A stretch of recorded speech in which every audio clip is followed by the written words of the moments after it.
When you were a child, a single summer lasted forever. Days stretched like warm taffy. Now, entire years dissolve between birthdays, and you wonder where they went. The seconds haven't sped up. We have. The feeling of time isn't written on the face of the universe. It's drawn inside our minds. Every tick of the clock outside competes with a second, invisible one inside us. When life is new, the first bike ride, the first heartbreak, the first time you saw the ocean, your brain floods with novelty.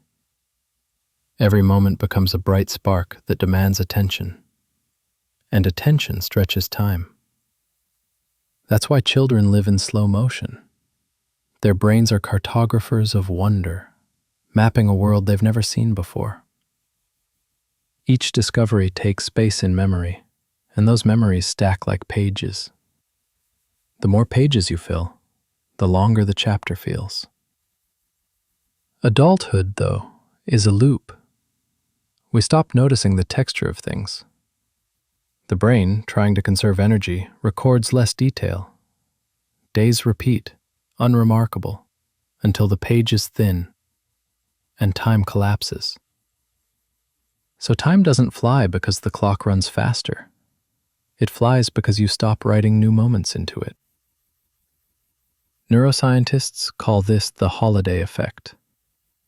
The first day of travel feels eternal. Every smell, street, and voice vivid and strange. But by the third day, the same experiences blend together. Novelty fades, and with it, the illusion of expanded time. When you return home, you swear the trip was longer than it really was. Memory has stretched it. Time in the moment and time in memory are never the same species. Psychologists divide them into two clocks, the prospective and the retrospective. The prospective clock is the one ticking while you wait in line or count the minutes before a meeting ends. That one crawls, ruled by boredom. The retrospective clock is the storyteller that looks back afterward and decides how long it all felt. That one stretches with novelty. And so, a boring day feels endless while it happens, but vanishes when remembered. A thrilling day feels brief as you live it, but lasts forever when recalled. We're not measuring time, we're making it. Every memory you store is a knot tied in the rope of your life. The more knots, the longer the rope seems when you look back. The fewer, the shorter. That's why trauma can slow time to a crawl. Hyperfocus sears every detail into the mind. And why monotony erases it. No details, no sense of passage. Attention is the artist that paints time. Memory is the canvas.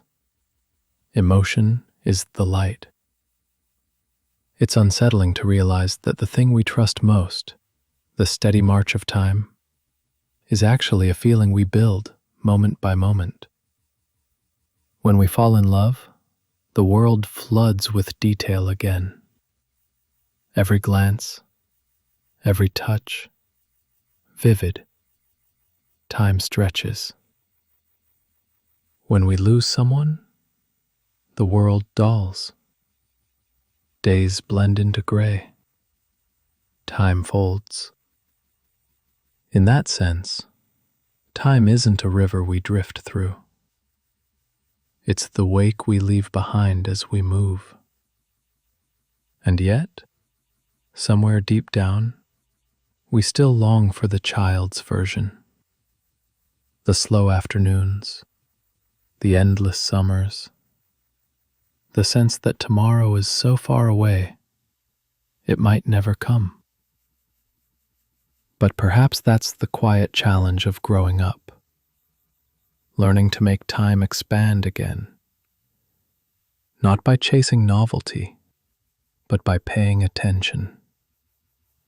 Because the more present you are, the slower life feels.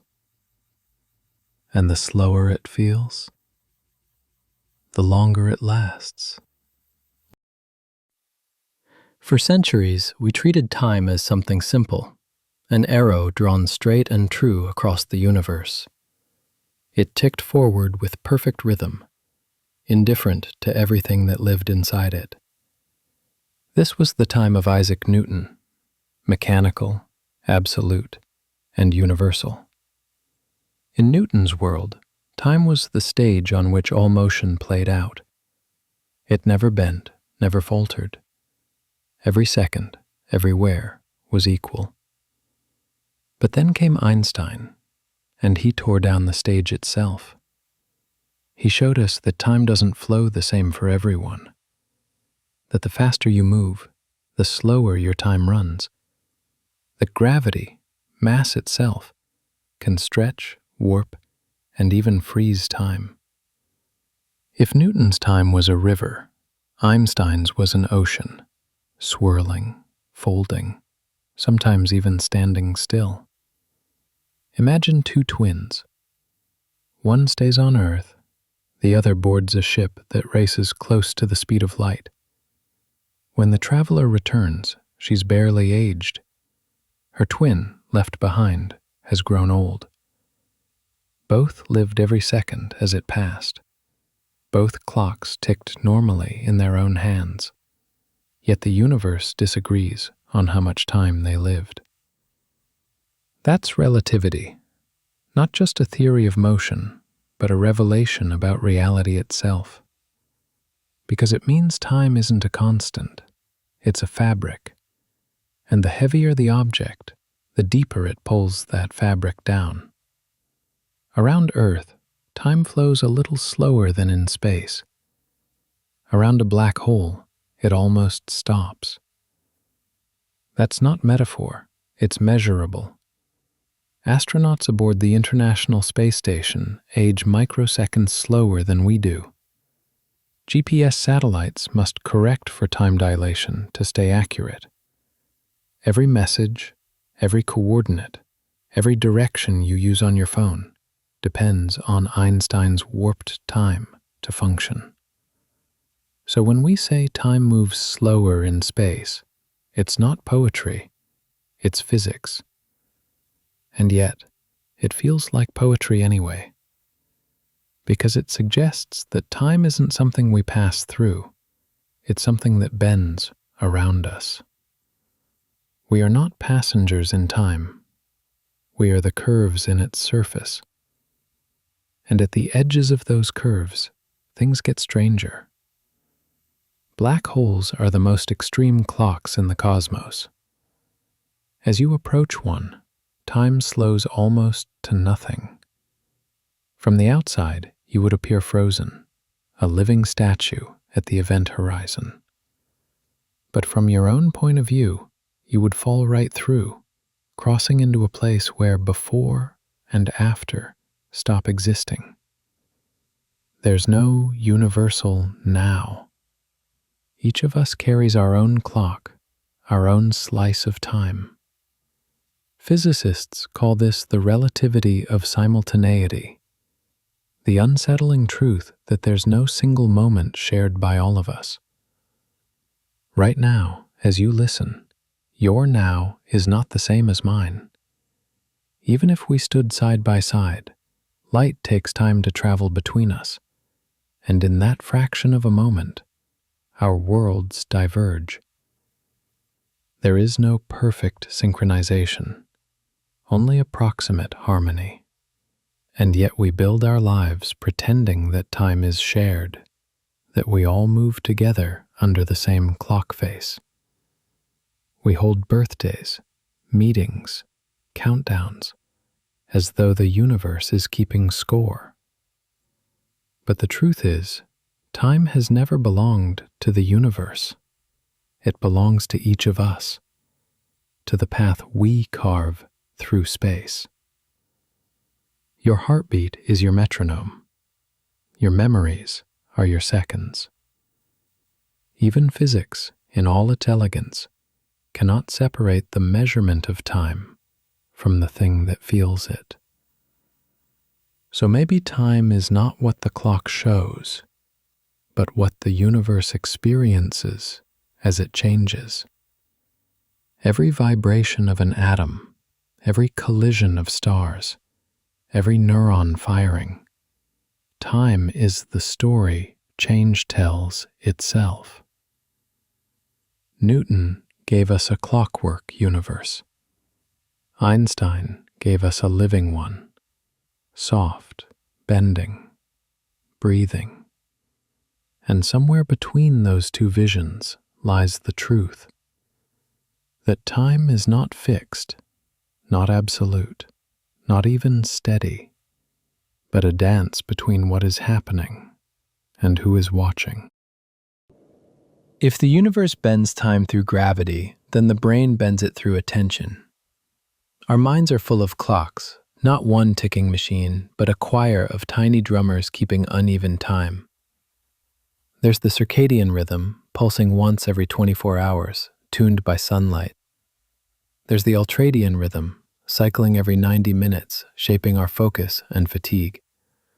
And deeper still, neurons in the basal ganglia and cerebellum fire in rhythmic bursts that measure seconds, milliseconds, moments between heartbeats. Together they create a private symphony, a sense of now stitched from biological pulses. But here's the secret. There is no master conductor. No single clock keeps time for the brain. Instead, perception of time emerges from patterns, how long a sound echoes, how fast a thought repeats, how attention drifts across a memory. When dopamine surges, the tempo shifts. That's why time races when you're excited. Your brain floods with chemical urgency, compressing seconds. And when dopamine drops, boredom stretches minutes into eternities. Waiting for a download bar is a lesson in neurochemistry. Experiments show that if you stimulate certain neurons in the basal ganglia, an animal starts acting as if time itself has changed, licking water sooner or later, believing a second has grown longer or shorter. To the brain, time is not an external truth, it's an internal guess. Every few hundred milliseconds, the mind takes a snapshot of the world and stitches those frames into the illusion of continuity. You don't see motion. You see a rapid slideshow that feels smooth because the gaps are invisible. Your awareness is a flipbook pretending to be a film. And between each frame, for the briefest instant, you vanish. If you could slow your consciousness down far enough, you might see the world blink in and out, moments separated by neural silence. That silence is where time is born. Because the brain doesn't measure time like a clock, it constructs it from change. When nothing changes, there's nothing to count. That's why isolation chambers or sensory deprivation cause the sense of time to collapse. Without external variation, the brain's rhythm loses reference, spinning in its own echo. And the opposite is true too. During moments of flow, when you're painting, running, coding, lost in music, attention locks onto the pattern of change so perfectly that self-awareness drops away. Time dissolves because you've synchronized completely with it. To lose track of time is not to be careless, it's to become one with the measure itself. Inside every brain is a paradox. We cannot feel time passing without stepping outside the present. And yet, we can only live inside the present. Memory builds the past. Prediction imagines the future. But the present is too thin to grasp. Each moment arrives already gone, like catching a snowflake that melts in your hand. Neuroscientists call this the specious present, a window roughly 3 seconds wide, the size of our conscious now. In that sliver, we bind sounds into sentences, movements into gestures, thoughts into meaning. Everything beyond it is memory or anticipation. So when we talk about living in the moment, we're really talking about inhabiting that fragile 3-second film reel, the loop that gives continuity to a self that otherwise flickers in and out. And maybe that's what consciousness is, a machine for turning chaos into sequence, a biological editor taking scattered frames of sensation and cutting them into a coherent timeline. In physics, time bends under gravity. In the brain, it bends under meaning. The more something matters, the slower it feels. The less we care, the faster it slips away. So before we try to master time, maybe we should listen to it. Not the ticking clock on the wall, but the quieter one beating somewhere just behind our thoughts. Time doesn't pass the same when you're in love. A single evening can feel like a heartbeat or an eternity. Emotion changes gravity inside the mind.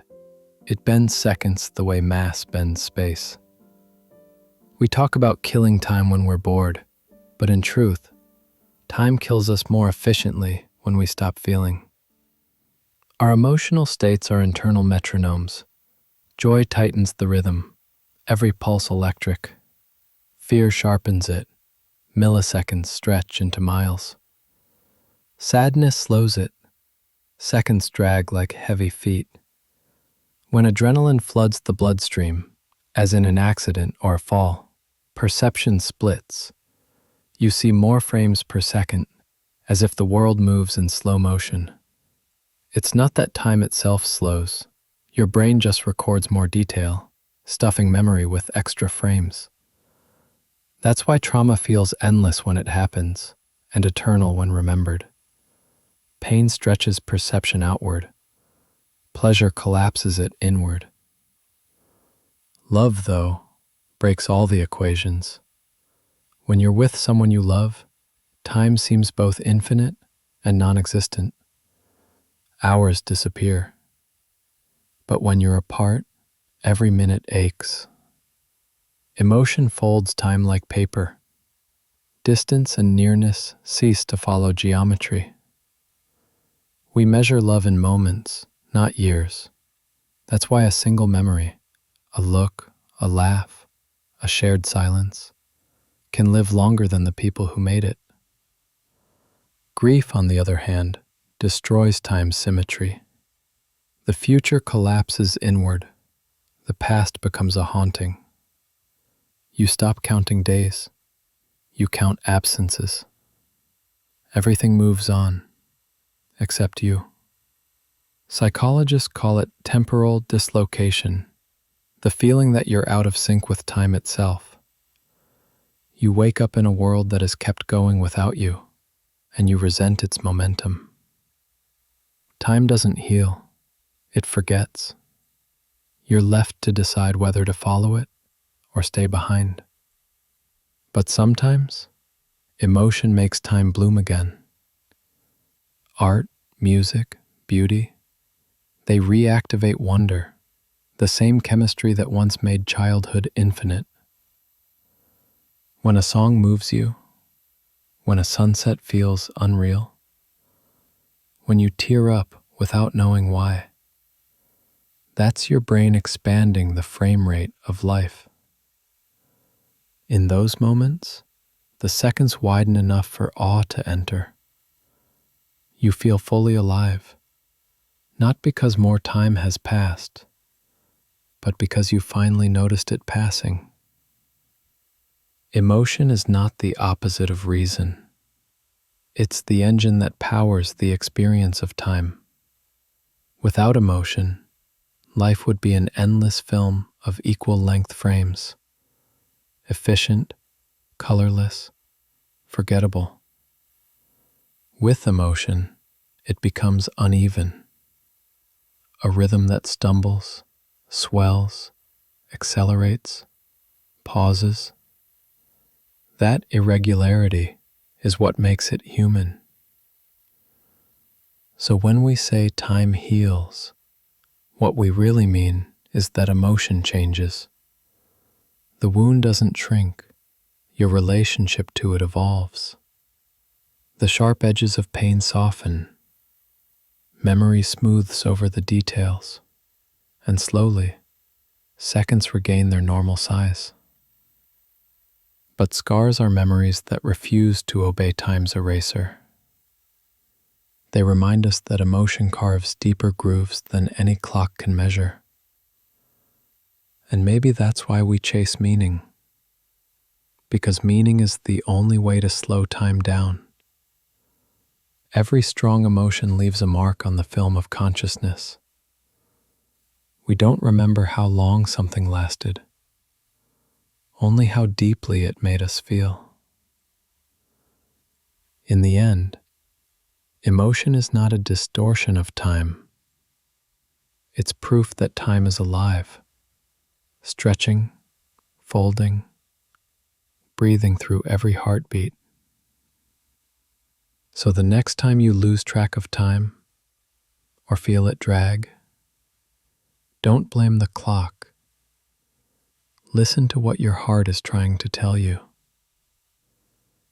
Because it's the heart, not the second hand, that truly decides how long a moment lasts. Every morning, sunlight pours through your window, scattering in 1,000 directions, but it never gathers itself back into the lamp.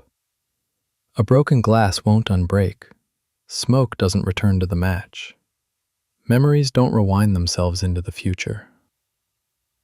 This is the great asymmetry of existence, the one direction nature refuses to reverse. Time, as we live it, has an arrow, and that arrow points forward. In physics, that direction is defined by a single principle: entropy. The tendency of everything to move from order to disorder, from structure to chaos, from possibility to history. Entropy is why a drop of ink spreads through water but never unspreads, why the universe began in a hot, dense, ordered state and will end, billions of years from now, in cold, silent equilibrium. In short, time flows because things fall apart.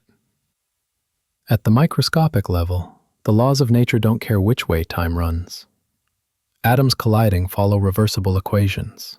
Play them backward and they still make sense.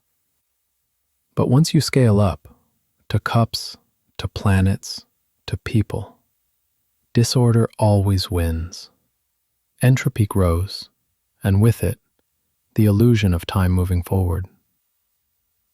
This is the arrow of time, born not from clocks, but from chaos. It's strange, isn't it, that everything we call living, memory, growth, decay, evolution, depends on that imbalance. Life itself is a rebellion against entropy, a local reversal that burns energy to create order, even while the universe slides toward disorder. Every heartbeat is defiance. Every thought, a small victory against the drift towards silence. When you remember something, you're actually increasing order inside your brain, weaving structure from the noise of experience. But in doing so, you release energy, heat, waste. The act of remembering adds entropy to the universe. We think of memory as fighting time, but it's really part of time's machinery. That's why the past feels solid, recorded, stable, while the future feels fluid. The past has been etched into entropy's notebook. The future hasn't been written yet. Some physicists believe the only reason we feel time flowing at all is because we remember the past and not the future. Memory is the anchor that defines direction. Without it, time would be a shapeless sea, events without before or after. In a way, we don't travel through time. We create it as we go, one irreversible act after another. The arrow of time isn't pointing somewhere outside us. It's drawn from the friction of existence itself. And yet, in certain corners of physics, that arrow begins to blur. Quantum mechanics, at its deepest level, doesn't seem to care about time's direction. Particles can behave as though the future influences the past, as though cause and effect are partners, not a chain. If that's true, maybe time doesn't move forward or backward at all. Maybe it just is, a vast landscape, already laid out, while we crawl across it, thinking we're moving. Einstein once said that for us, who believe in physics, the distinction between past, present, and future is only a stubborn illusion. The arrow, perhaps, is just the shadow of our consciousness, a mark drawn by beings who must experience events one frame at a time. We are the ones who make time flow. The universe itself may be perfectly still. So when you drop a glass and it shatters, that's not just entropy at work. It's the story of the cosmos written in miniature. Everything dispersing, cooling, evening out. But for the brief moment before the shards settle, when sound and motion fill the air, that's life happening. That's time's arrow cutting through silence, carrying us forward, whether we want to go or not. The arrow of time reminds us of our direction, from birth to death, from order to dust. But it also reminds us that motion itself is beauty, that we are not separate from the falling apart. We are the falling apart, and the fleeting pattern it creates on the way down. If you had been born somewhere else, you would not feel time the same way. Because time, like language, like law, like music, is a cultural invention. The way a society imagines time determines the way its people live, work, love, and even die. It shapes how they remember the past, anticipate the future, and value the present. In the Western world, time is a line, a one-way road with milestones and deadlines. We move from point A to point B, forever chasing the next thing. The future becomes a destination, the past a record, the present a brief toll booth we hurry through. That linear sense of time gave birth to progress, to science, capitalism, calendars, and clocks. It made history measurable, predictable, schedulable. But it also made anxiety inevitable. When life is a race, rest feels like failure. In contrast, many ancient cultures saw time as a circle. The Maya, the Hindus, the Greeks, the Buddhists, all spoke of cycles: birth, decay, rebirth. The year repeats, the moon returns. The soul rotates. Time doesn't run out, it turns over. To live in circular time is to see change not as loss, but as renewal. The seasons are not reminders of age, they are invitations to begin again. In the language of the Hopi people of Arizona, there is no grammatical tense for future. Events are described as manifesting or unmanifesting, things that have appeared and things that have not yet appeared. It's not about when, but about how real something has become. In Japan, time is often described not as a sequence of points, but as a flow, a stream of experience. The word ma refers to the space between things, the silence between notes, the pause between breaths. It's not emptiness, it's living time. The moment stretched just enough to be felt. And in much of Africa, time is event-based. It's not the hours that matter, but the happenings. The meeting starts not at 2 p.m., but when everyone has arrived. Time is collective, not mechanical. In these cultures, patience isn't waiting, it's trust. The belief that life unfolds when it's ready, not when the clock demands it. Meanwhile, the modern world, our world, has industrialized time.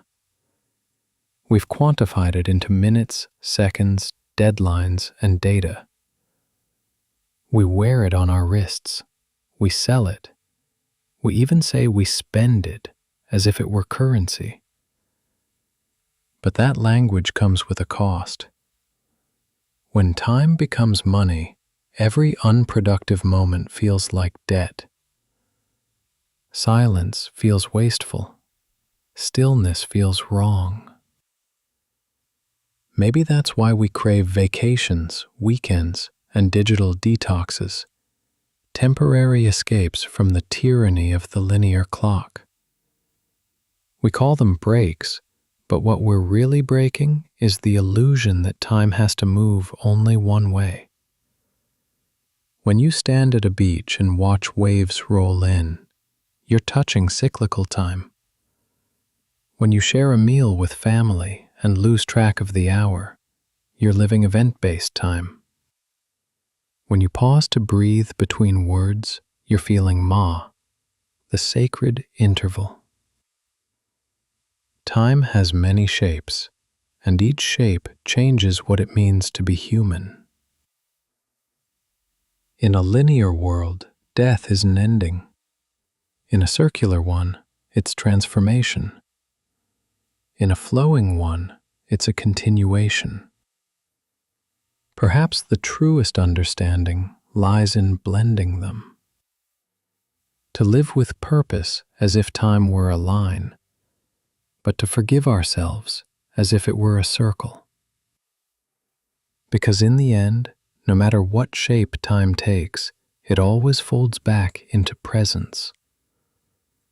And presence, that single, unmeasurable now, is where every culture, every life, and every moment finally meet. When you close your eyes and think of yourself, who appears? A voice? A face? A trail of moments stitched together like film? That isn't really you. It's your memory performing itself. The self is a time machine built out of recollection. Every belief, every habit, every fear is an echo of something that already happened. And yet those echoes speak so convincingly that we mistake them for presence. Neuroscientists can point to the hippocampus, a curved structure deep in the brain, and say, this is where time becomes identity. When it records, we call it living. When it replays, we call it remembering. And when it breaks, we lose not just the past, but the sense of being someone at all. Patients with amnesia wake each morning as strangers to themselves. They can think, speak, move, but continuity is gone. Without memory, there is no story, only isolated nows. Maybe that's why we fear forgetting more than dying. Because to forget is to vanish piece by piece while still breathing. Every memory is a reconstruction, not a recording. When you remember something, your brain edits it, colors it, reshapes it to fit who you are today. The past changes every time you visit it. Psychologists call this reconsolidation. Your memories are alive, plastic, adaptive, creative. They are the authors of the person you call I. So the self isn't a constant being. It's a constant becoming. A story rewritten each time it's told. That's why nostalgia feels warm, even when the memory itself was ordinary. The act of remembering smooths the edges, polishes the frame, adds light where there was none. We don't remember reality, we remember meaning. And meaning evolves. Think of your life as a library, each shelf a year, each book a season, each page a day. But here's the trick. You are both the librarian and the author. You keep rewriting the older chapters so that the newer ones make sense. That's why people change beliefs, revise childhoods, reinterpret heartbreaks. We edit our timeline so it aligns with who we've become. It's not deception, it's maintenance. Memory gives us a sense of direction, but it also traps us in narrative. We confuse continuity with truth. We cling to identities long after they've expired, afraid that without them, time itself will dissolve. But memory is more like water than stone. It takes the shape of the container, and that container is the present. When you remember differently, you become different. Modern neuroscience even suggests that memory and imagination use the same neural circuits. To recall the past or to imagine the future, the brain lights up the same way. The self is a movie projected in two directions at once. That means who you think you were and who you hope to be are made of the same material. Time inside consciousness is a loop of rehearsal, a dance between what happened and what might. Philosophers have long suspected this. Buddhism calls the self an illusion, a bundle of memories pretending to be permanent. Modern psychology quietly agrees. Continuity is convenient fiction. Without it, we couldn't plan, love, or regret. But if we accept that fiction consciously, something liberating happens. We realize we can rewrite ourselves, not by changing the past, but by changing the story we tell about it. You can't erase pain, but you can assign it new meaning. You can't return to joy, but you can remember it differently. That power to reinterpret is the closest thing we have to time travel. So the next time you say, "I've changed," what you really mean is, my memories have rearranged themselves into a new story that fits this moment. Every night, as you dream, your brain shuffles that story again, tightening the plot, merging characters, cutting scenes. When you wake, you become the latest edition of yourself. And maybe that's what consciousness truly is. Time learning to remember itself.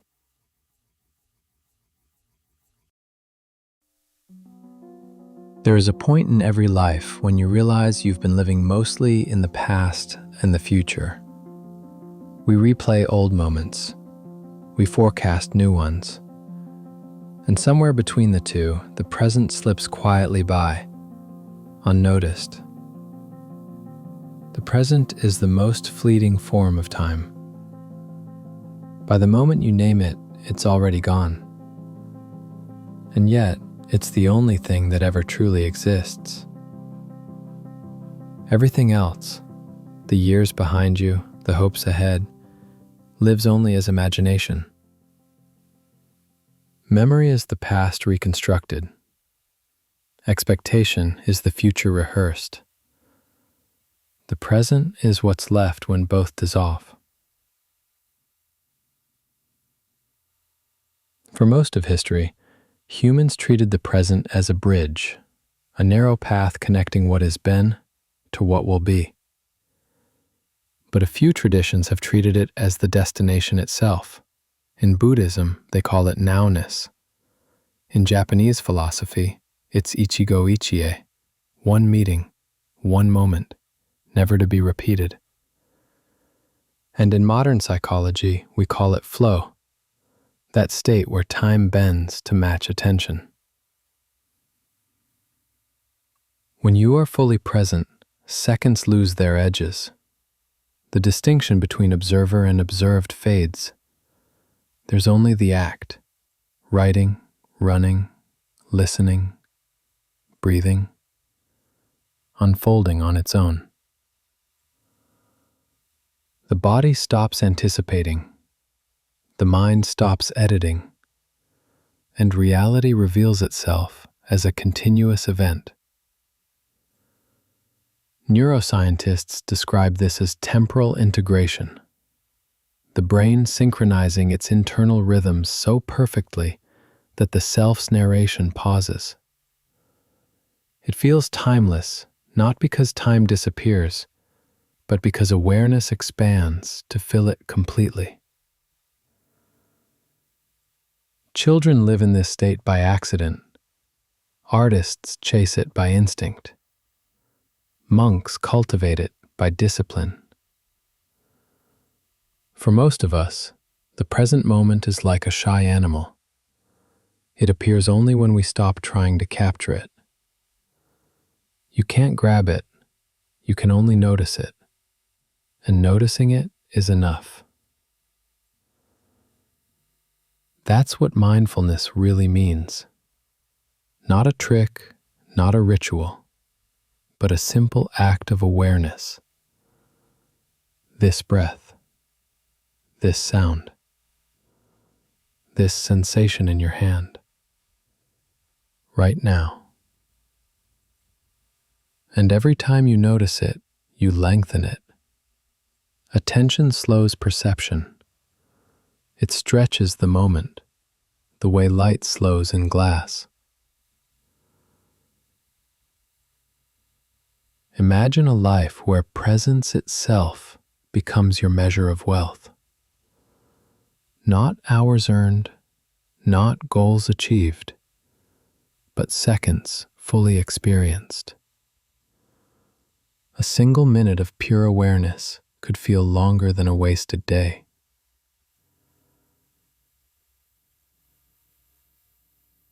The problem is, the modern world is engineered to keep us elsewhere. Notifications, feeds, plans, regrets, they tug us forward and backward, fragmenting our sense of now. We live in perpetual near attention, always almost here. And yet, sometimes, life forces us into presence.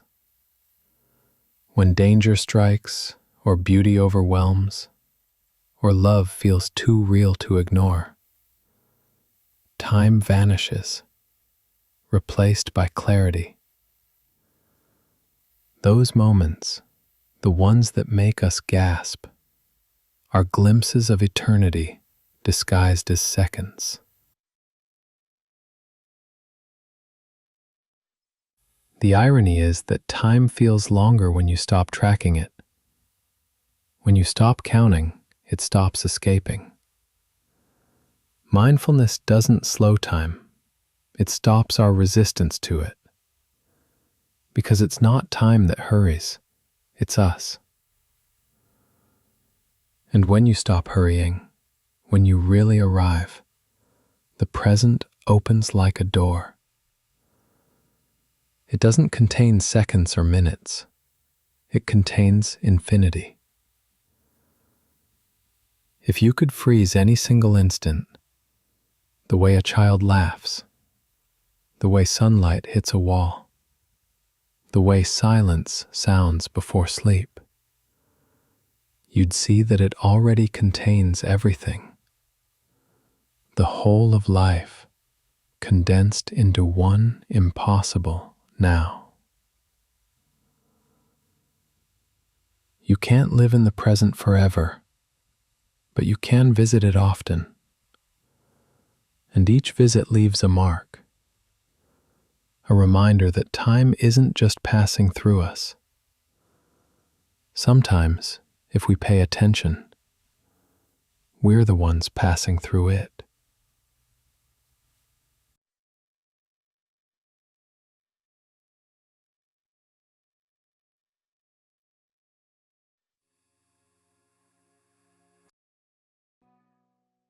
There are moments when time stops, not metaphorically, but completely.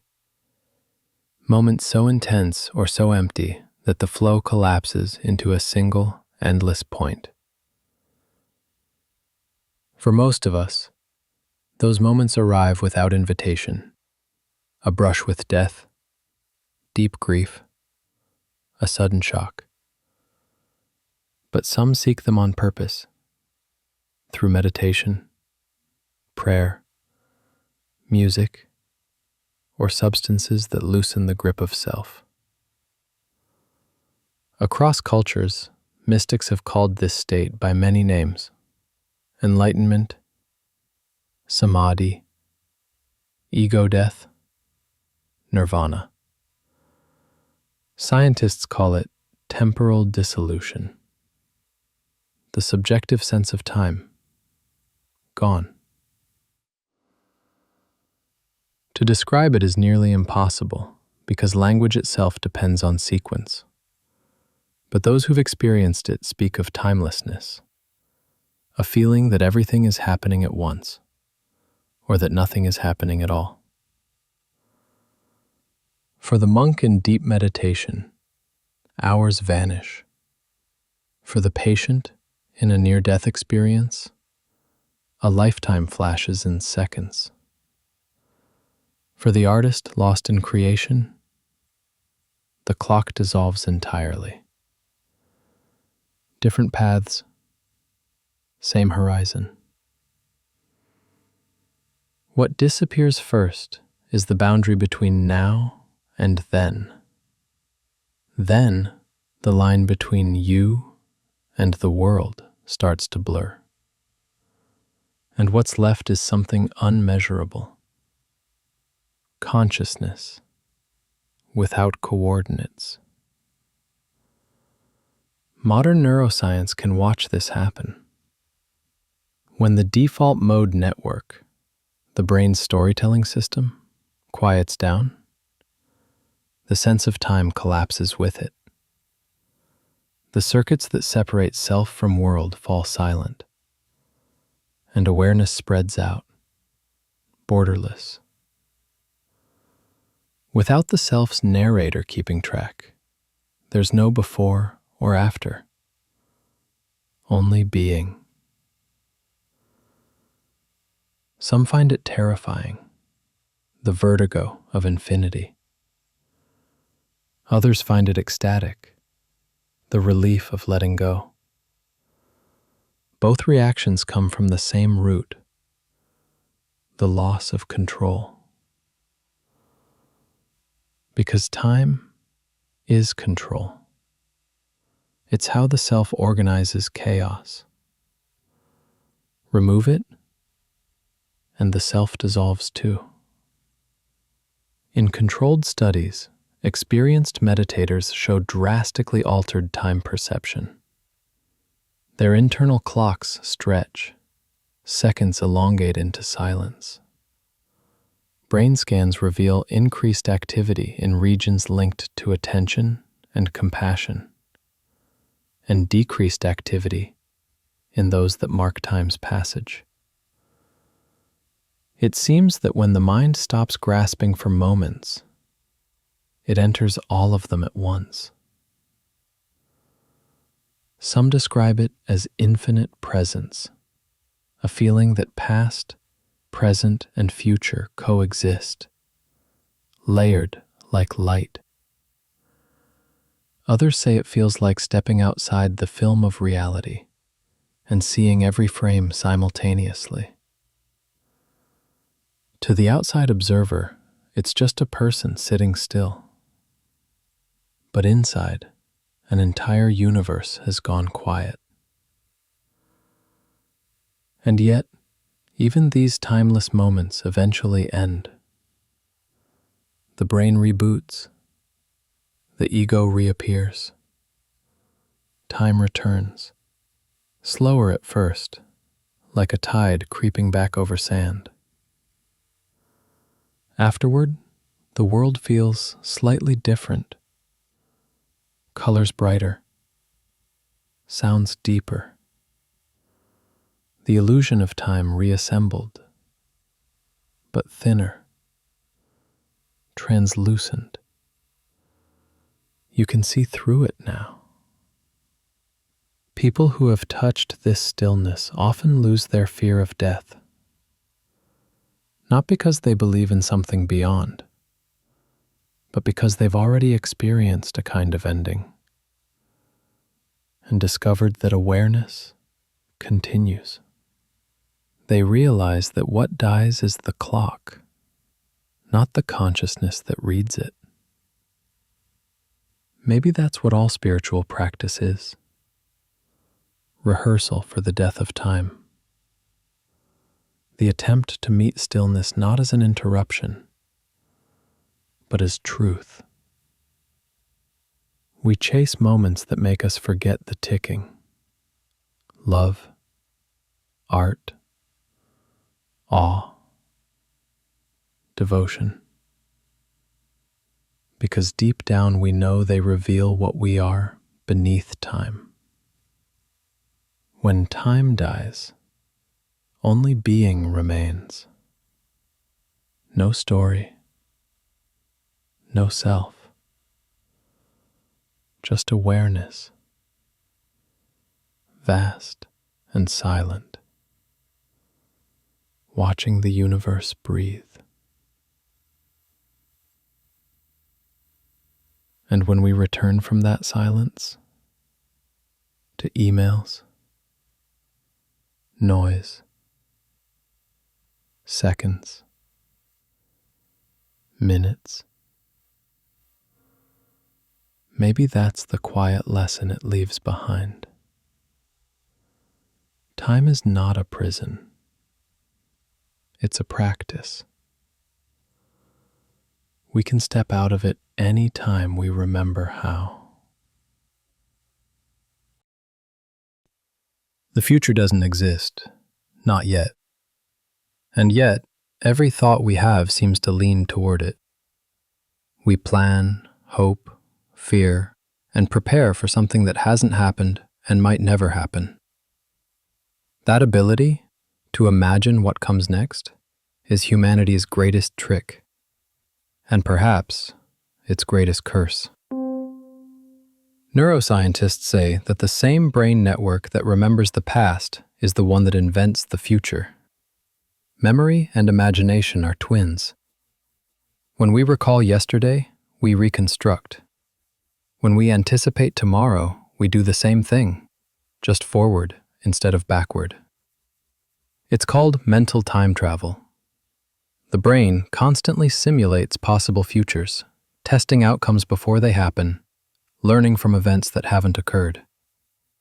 That's what lets us plan, create, survive. It's also what lets us worry, obsess, regret. To imagine the future is to live in an illusion of control. We think if we can see what's ahead, we can change it. But most of what we predict never comes true. And still, we can't stop predicting. It's wired into us. The prefrontal cortex, the brain's planner, hums with activity even when we rest. It projects scenarios, edits possibilities, and chooses which one feels safe enough to walk into. That's why anxiety feels so exhausting. It's not fear of what's happening. It's the constant rehearsal of things that aren't. We live in simulated futures, mistaking anticipation for awareness. We call it productivity when it's planning, and overthinking when it's worry. But it's the same machinery, dressed in different moods. Imagine a creature that can feel emotions about things that don't exist. That's what we are. Beings capable of joy, fear, and grief over possibilities alone. The future lives in our nervous system long before it arrives. It's why anticipation can be sweeter than the event itself. Your brain releases dopamine not when you receive reward, but when you expect it. The joy of looking forward is chemically real. The present borrowing light from a potential tomorrow. But when that tomorrow disappoints us, we grieve an illusion. We mourn a world we invented and then failed to inhabit. Expectation creates a timeline inside the mind, and when reality diverges from it, we feel lost. Not because the world changed, but because our mental future died. That's why uncertainty feels painful. It isn't danger itself that frightens us. It's the inability to simulate what happens next. The brain's model goes blank, and we mistake that blankness for doom. And yet, uncertainty is where life actually lives. The unknown is not a failure of prediction. It's the canvas of possibility. Every invention, every love story, every new chapter begins where the model breaks. When we step beyond the script, we step into time's frontier. The irony is that the future never arrives. When it does, it's called now, and then instantly becomes past. We are always chasing something that can't exist outside imagination. So maybe the future is not something ahead of us, but something we carry. A projection we cast forward to navigate the darkness. Animals live almost entirely in the present. Humans are haunted by futures. It's what allows us to build cities and symphonies, and also what keeps us awake at night. To live wisely, perhaps, is to keep imagining futures while remembering they are fiction. To plan without being trapped by possibility. The world is not waiting to happen. It's unfolding right now. The future isn't a place you'll arrive at. It's a pattern you participate in. When you realize that, worry softens into wonder. Hope stops being a direction and becomes a quality of attention. And the illusion of the future turns into what it was always meant to be. A story the present tells itself, so it can keep moving forward. Before there was light, there was no time. Not because nothing was happening, but because there was no change to measure. No before, no after. Only potential. Then, roughly 13.8 billion years ago, that potential ignited. Energy burst into existence, a single flash of everything. Space stretched, matter condensed, and time began. The Big Bang wasn't just the start of the universe. It was the start of duration itself. Every tick of every clock, every heartbeat, every sunrise, all trace back to that first vibration. In those early moments, the universe was a dense, radiant soup.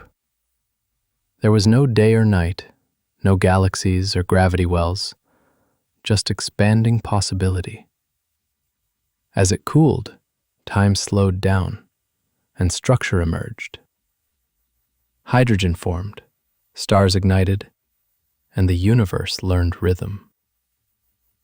Stars became clocks, their lifespans measured in billions of years.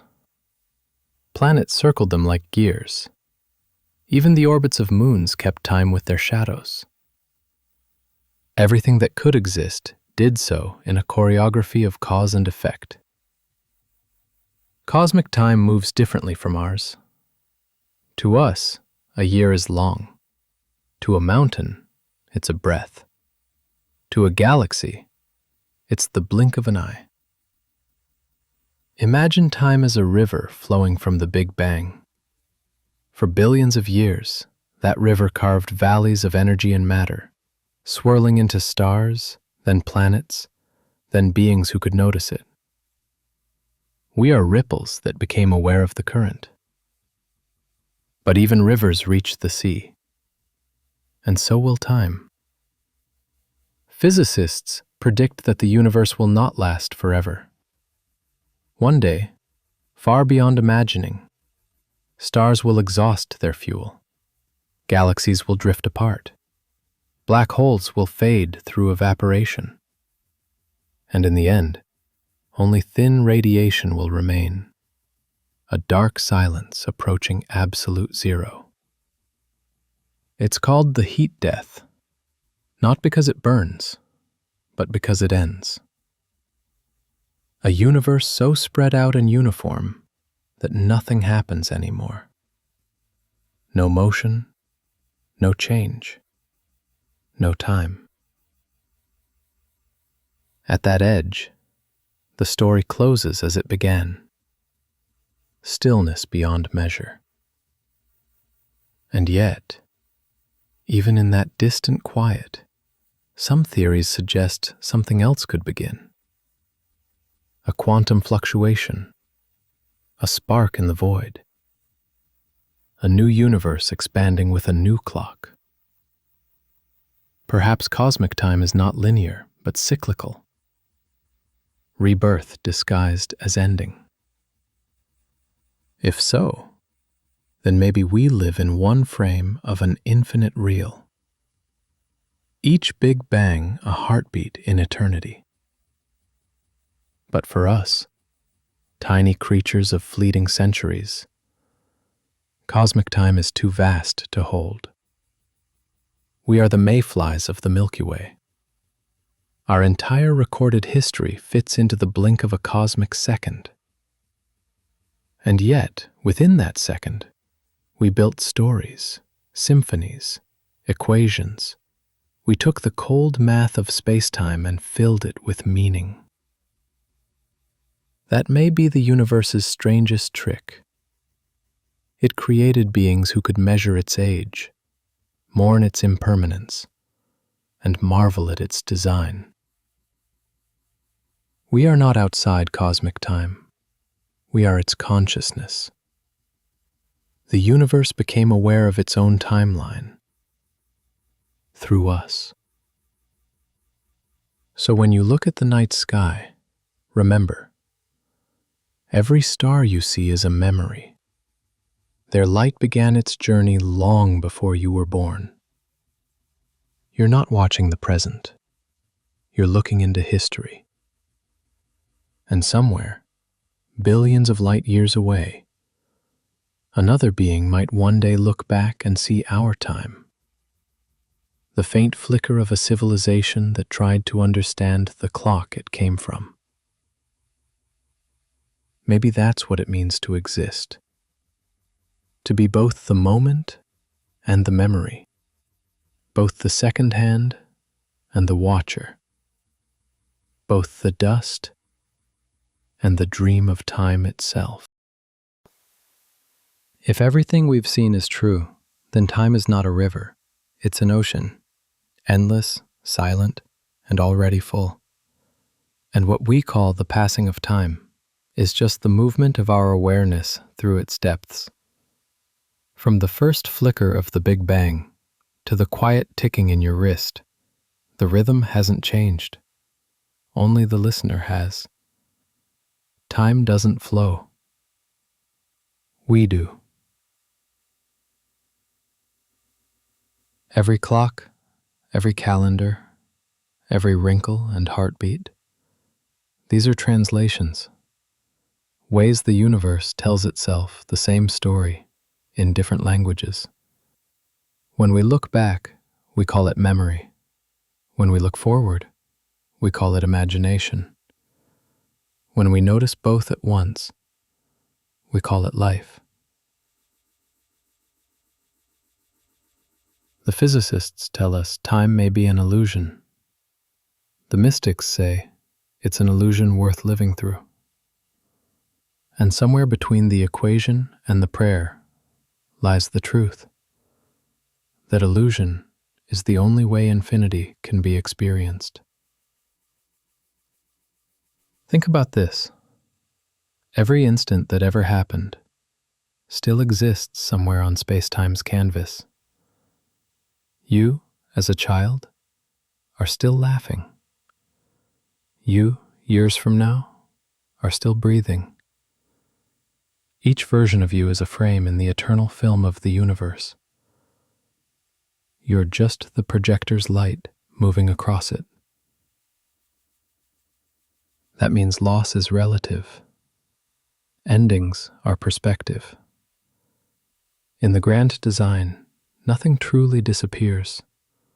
It just shifts location in time's tapestry. And yet, we must live as though time were real, because it's the illusion that gives meaning to motion, the fiction that lets love exist. Without time, there is no anticipation, no growth, no story.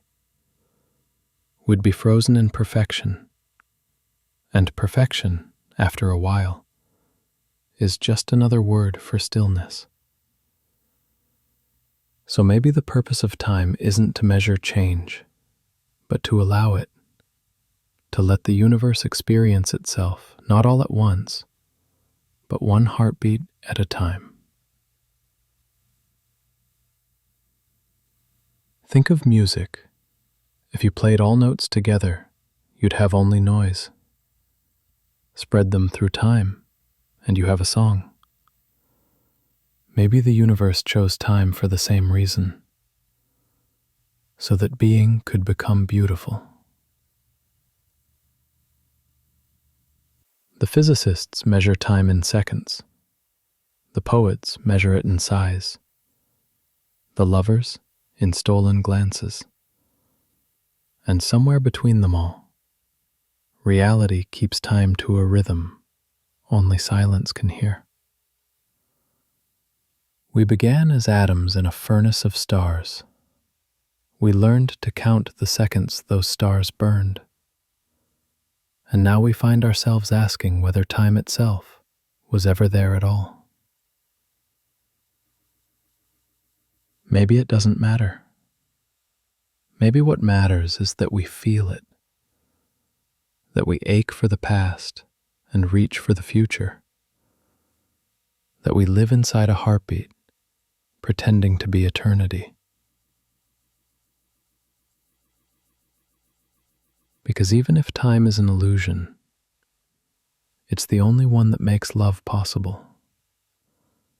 You can't love without memory. You can't hope without imagination. You can't exist without change.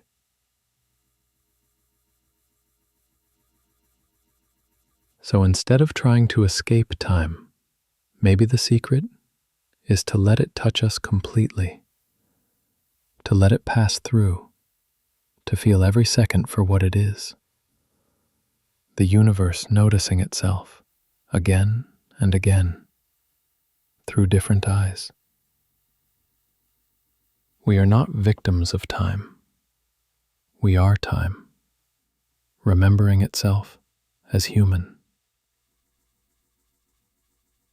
And if someday the universe grows silent, and even the clocks of the stars stop ticking, perhaps something of us will remain, not as bodies, not as stories, but as the echo of awareness that once said, for the briefest moment, I was here.